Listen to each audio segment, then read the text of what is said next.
It was one of those nights where everything just felt off. The sky over downtown Chicago rumbled like it had a secret, and the clouds hung low, casting the city in a moody electric gray. Inside Riverstone Bistro, a sleek modern restaurant tucked between a row of boutique shops and banks, the dinner rush had just begun. Candles flickered on every table, silverware clinked gently, and quiet jazz floated in the air. Everything looked perfect. But tension was building, silent at first, like a string being pulled too tight. At the center of it all was a woman named Karen Whitmore. Mid-50s, freshly highlighted hair, oversized sunglasses resting on her head, and a designer purse worth more than most people's rent sitting beside her on the booth. She sat alone at a corner table, menu folded neatly in her hands like a weapon ready to be drawn. Karen wasn't just a customer. She was a problem looking for a reason. From the moment she walked in, something had bothered her.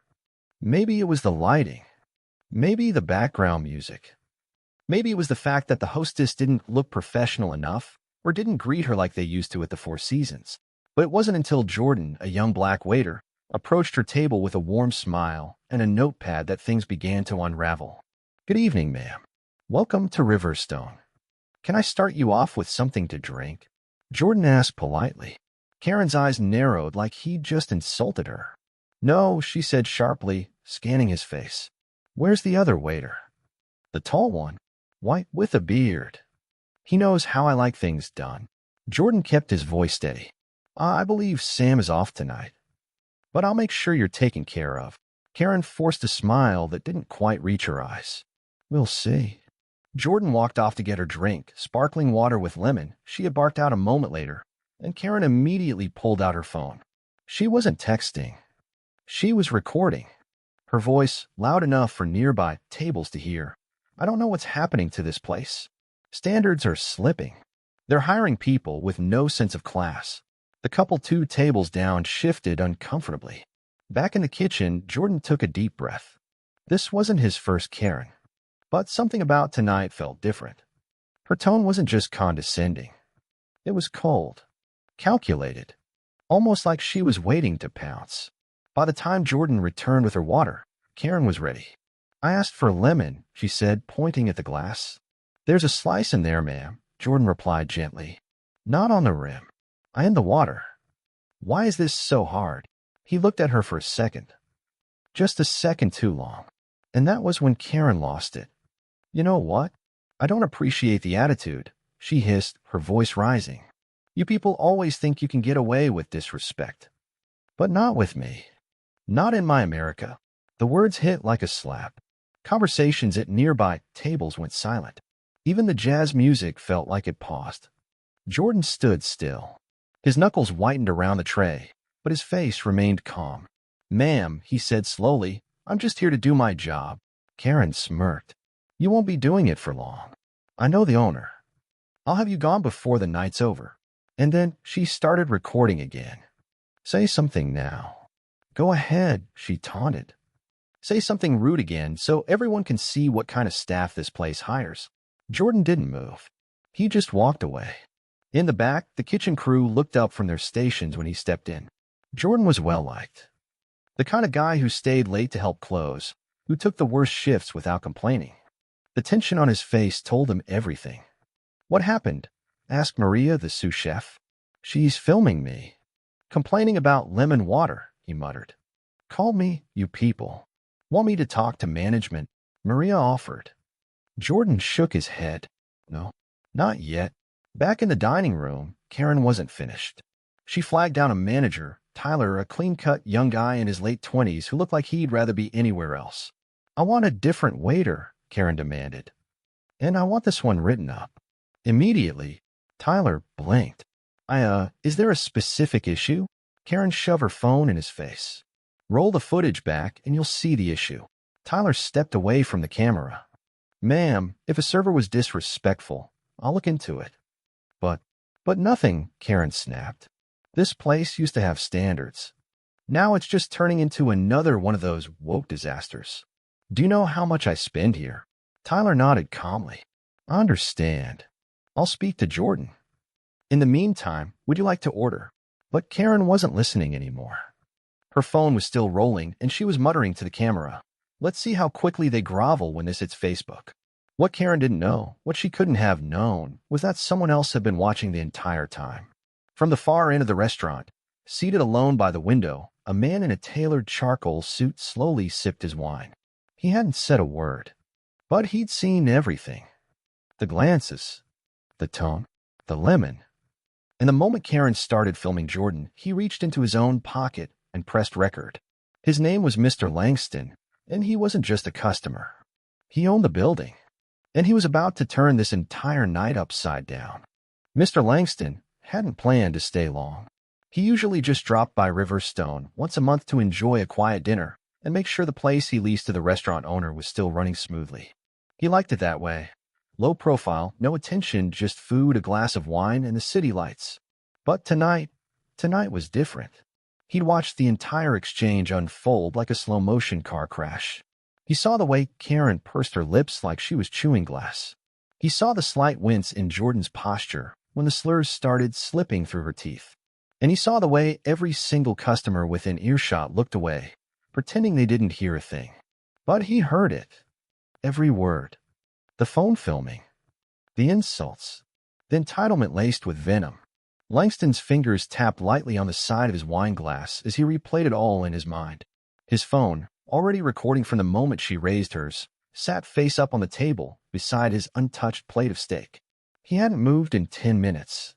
Just listening, watching, and remembering. Because it wasn't the first time he'd seen something like this. Not even close. Back at Karen's booth, she was now on her second glass of wine, sipping it with dramatic sighs and muttering, "I'm the one being attacked here," loud enough for everyone to hear. She kept checking her phone, clearly waiting for her video to go viral. Tyler, the manager, was now behind the bar whispering to Jordan. "She says she's going to post it everywhere," Tyler said, rubbing the back of his neck. "Look, man, I know you didn't do anything, but she's already tagging the restaurant online. The owner's going to see it." Jordan raised an eyebrow. "You are talking to the owner." "No, I mean Alex, the guy who runs the place," Tyler clarified. Jordan sighed and shook his head. "Don't worry about it. I'm not going to blow up. That's what she wants. She called you people." "Man," Tyler said, his voice cracking a little. "You shouldn't have to just take that." Jordan glanced at the camera, still rolling across the room. "No, I shouldn't." Then he looked past Tyler, toward the corner table by the window. His eyes locked on the man in the gray suit. Mr. Langston gave him a small nod. It was subtle, but it carried weight. Jordan straightened. Meanwhile, Karen was now demanding that someone sanitize the utensils because who knows what kind of training the staff gets now. She'd started talking to nearby diners, most of whom were trying hard to avoid eye contact. Except one. A woman at the next table, probably early 30s, had been silently glaring at Karen for the past 5 minutes. She finally spoke up. "Ma'am," she said flatly, "you need to stop." Karen blinked.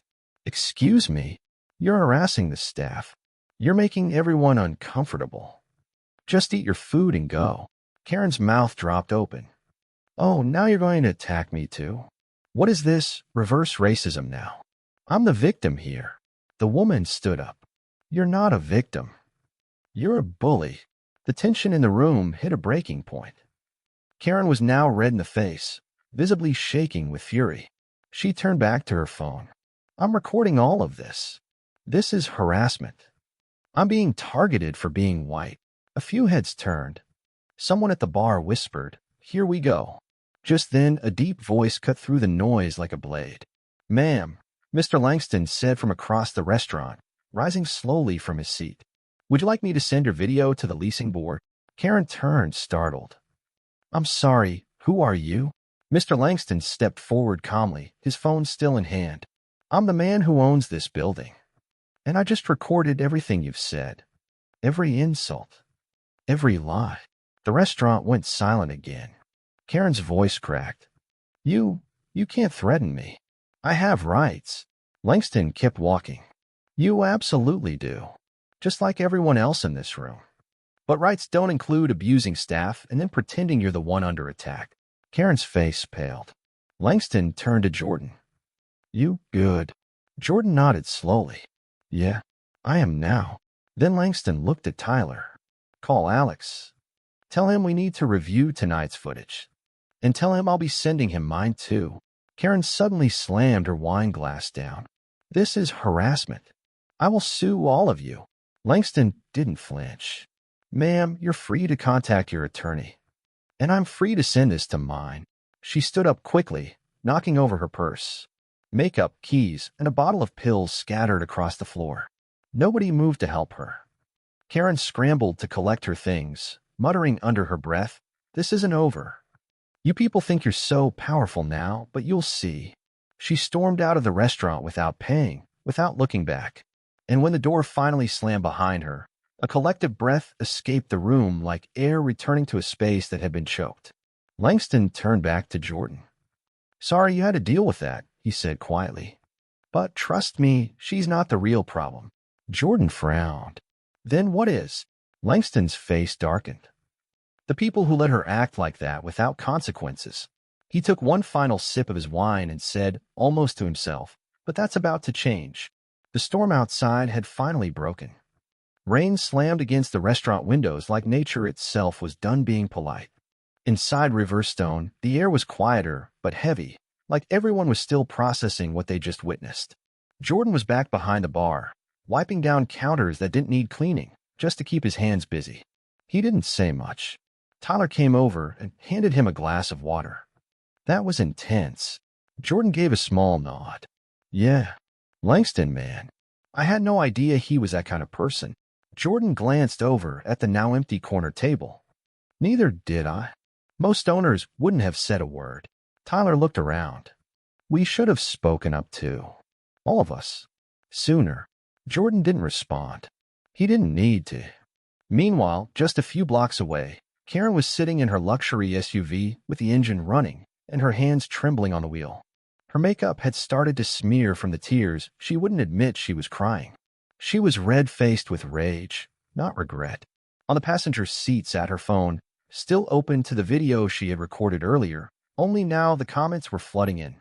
Thousands of them. Not the praise she expected. Not the support she thought she'd get. Instead, "You're the reason people hate going out in public. This isn't just entitlement. This is racism. Poor guy kept his cool the whole time, and you were the one filming like a victim? You should be ashamed of yourself." Karen's hand shook as she refreshed the screen. More shares. More comments. Her name was starting to trend, and not in the way she hoped. "How?" she whispered. "How is this happening?" The next morning, the video had made the rounds on every major platform. TikTok, Instagram Reels, YouTube Shorts, even news aggregators. But not Karen's version. No, Langston's version. The clear, uninterrupted recording from across the room that showed everything. The slurs. The smugness. The manipulation. The moment she accused Jordan of attacking her, even though the footage showed him saying nothing but, "Have a good evening." And just like that, Karen wasn't a victim anymore. She was a viral symbol of everything wrong with customer entitlement, and worse, racial prejudice. She deleted her account by noon. But the damage was done. Back at Riverstone, things were just getting started. Langston arrived mid-morning, dressed in casual slacks and a black coat, not looking like a man who just caused an internet firestorm. He shook hands with Alex, the general manager, who looked equal parts nervous and relieved. "I didn't know what to say last night," Alex admitted.